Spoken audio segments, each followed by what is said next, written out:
All right, so recently I shot a welcome dinner before a wedding in Chicago. An update? This place is pitch black dark.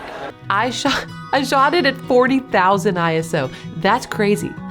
I felt insane. Hopefully you are never in a situation where you have to push your camera to this extreme, but because I had to, I want to use my experience to show you and teach you and help you understand what's possible with your R6 if you find yourself in a situation where you have to crank your ISO and you have no other option. So instead of me talking about this, why don't I just show you what this looked like? Because we actually have behind the scenes footage of this welcome dinner. So I want to show you what this actually looked like to be there in real life. And then we can go to the computer and I can actually show you what some of these images look like so you can see the result of shooting at extreme ISO levels with the R6. An update? This place is pitch black dark. I don't know if you can see me. I don't know if you can see my face or not, but you need to show it what it looks like in real life. Look, pan over there to where I'm supposed to be shooting. Do you want water? Yes, please. You can't use flash.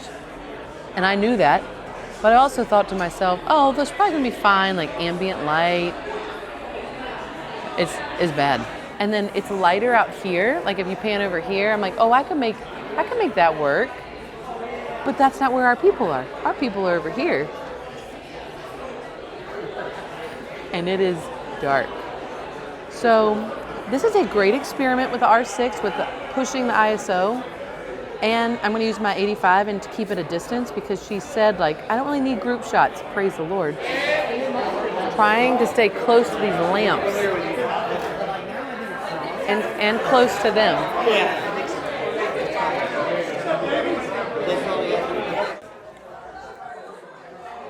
Oh. Smiling here. Perfect.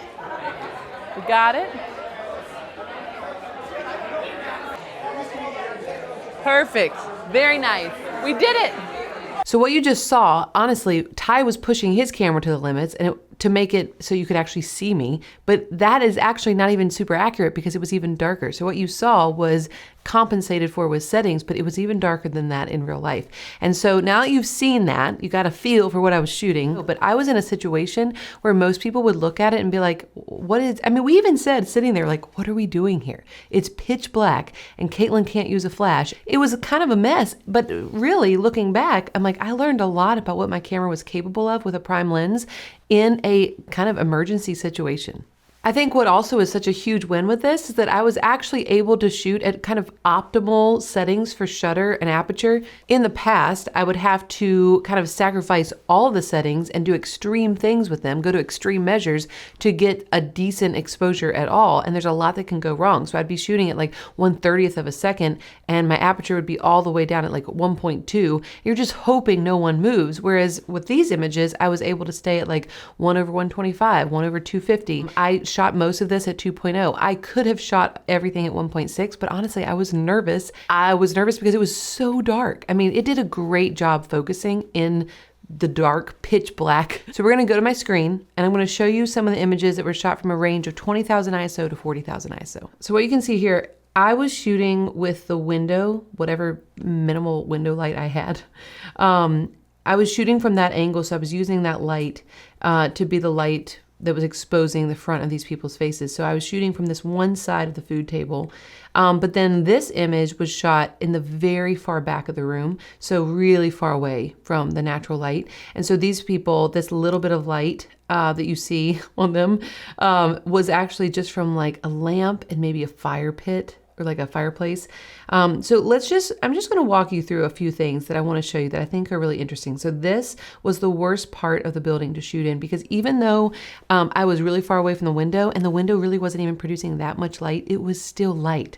And just even the slightest bump in light, even if someone had their phone in their hands, the light from their phone was helpful to me. Like that is how extreme this was.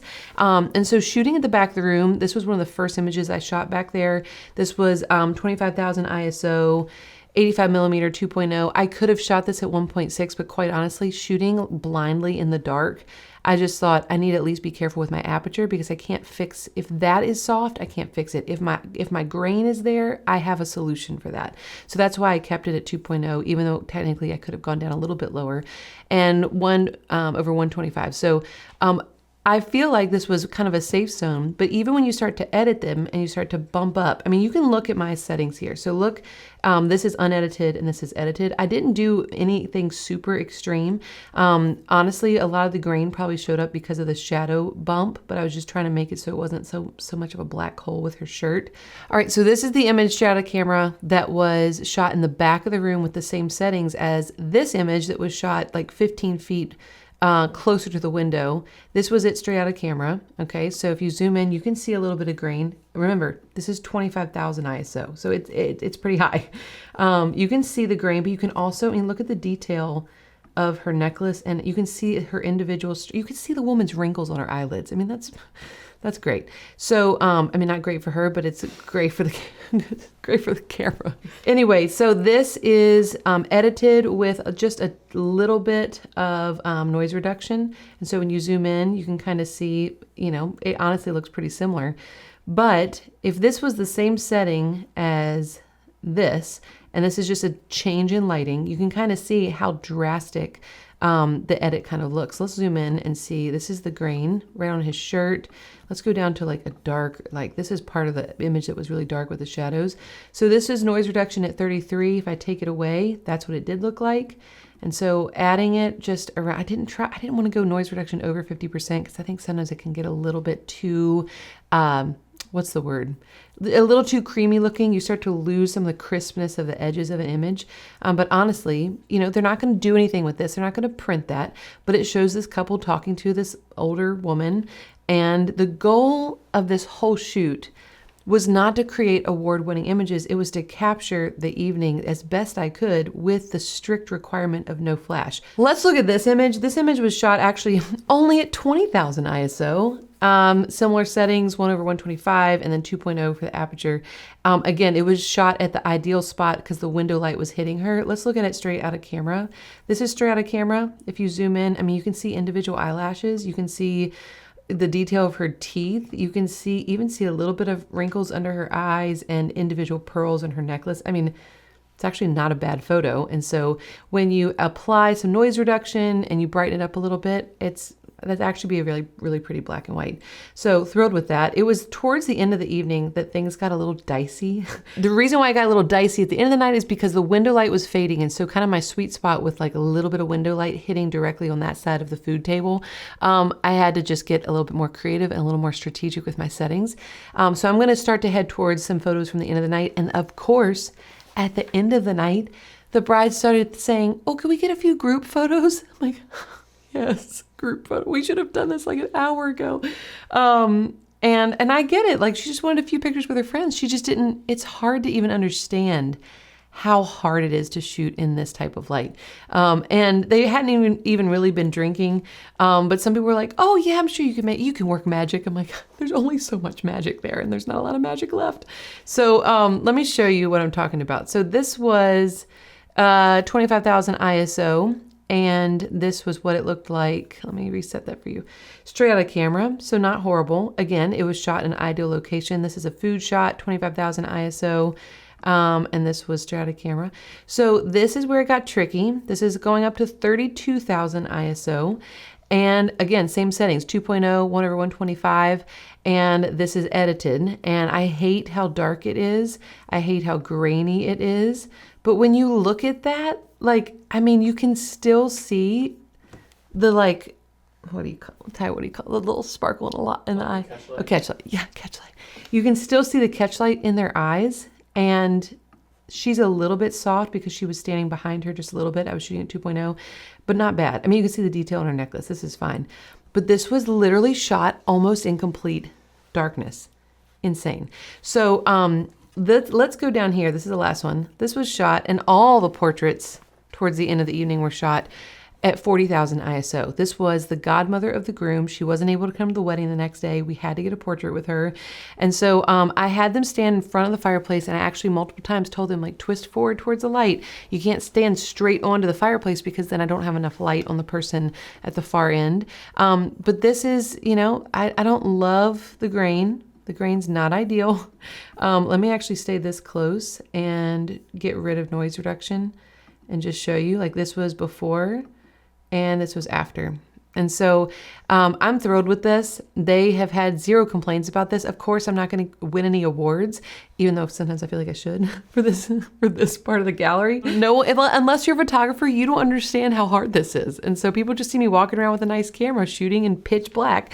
And I think they think like, oh yeah, I wonder what she's getting. But it was tricky. And I think now that I have experienced this though, I am not going to freak myself out over like bumping my ISO up to 4,000 during a reception with a flash on if I want to have some really amazing glow and pick up a lot of the, the spots and a lot of the uplighting. Like that is nothing. I mean, this is 40,000 ISO and I still have catch lights in the eyes and details in the hair, and I can use noise reduction and get rid of the crazy amount of noise. It's really not that bad. So again, I'm never going to choose to shoot at 40,000 ISO, but it gives me a lot of, it gives me a different perspective about the range of the R6 ISO in general. In a situation where I have no other choice and I had to use 40,000 ISO at the end of the day when everyone wanted their group portraits, that's kind of an emergency situation, and it worked out just fine. So I didn't have to email the bride and say, hey, this one group photo, I told you, there was a risk that some images wouldn't turn out, and it didn't turn out. I delivered everything she asked for. So if you have an R6 and you find yourself in a specific situation, here's some things that I want you to take away from what I gleaned from the situation. One,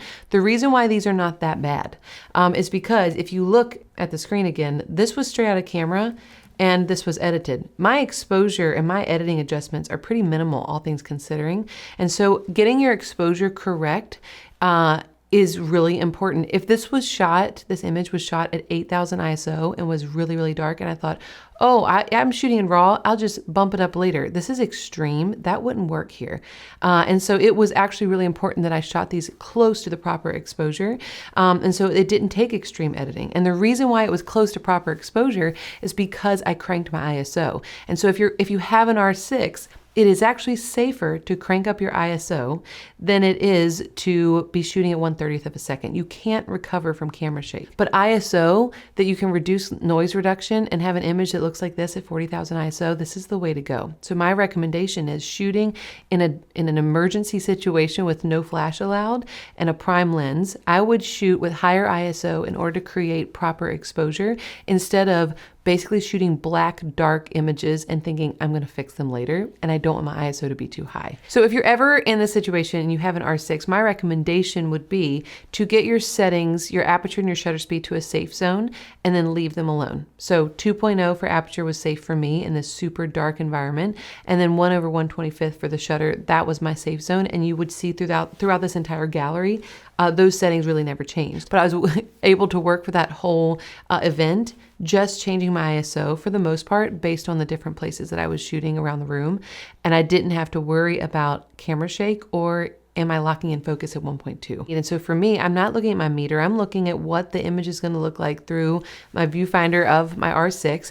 And if it looks close to what I want the final edit to look like, that's the ISO I was shooting at. And yes, some of these are a little bit darker. Like that's darker than what I would want to deliver. But when you see the edited version, the edits are not that extreme. And so I was very close to proper exposure while I was shooting. With a different camera, I would have maybe had a different thought process, but with the R6, all of that has changed. And that's why I'm making this video, because if you have an R6, this should be exciting. This should be good news for you. Like if you find yourself in a crazy situation, it's actually not the end of the world and you're gonna be just fine. And these are my recommendations of how to do your settings and how to approach that situation if you ever find yourself there.